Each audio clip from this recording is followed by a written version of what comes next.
climate change, think of the game Tetris. For eons, Earth has played a version of this game with blocks of carbon.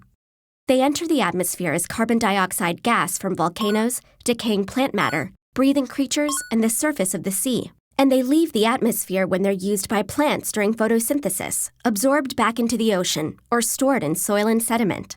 This game of Tetris is called the carbon cycle, and it's the engine of life on Earth. What's the connection to climate? Well, when that carbon dioxide is in the air waiting to be reabsorbed, it traps a portion of the sun's heat which would otherwise escape to space. That's why carbon dioxide is called a greenhouse gas. It creates a blanket of warmth known as the greenhouse effect that keeps our Earth from freezing like Mars.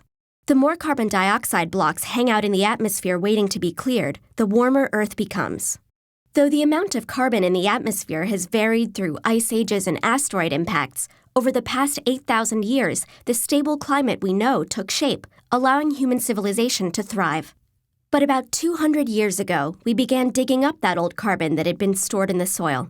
These fossil fuels, coal, oil, and natural gas, are made from the buried remains of plants and animals that died long before humans evolved.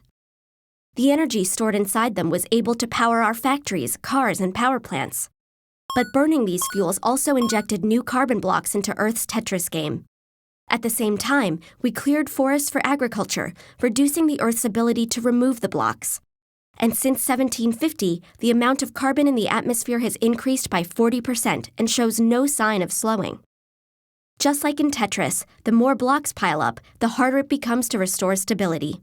The extra carbon dioxide in the atmosphere accelerates the greenhouse effect by trapping more heat near the surface and causing polar ice caps to melt.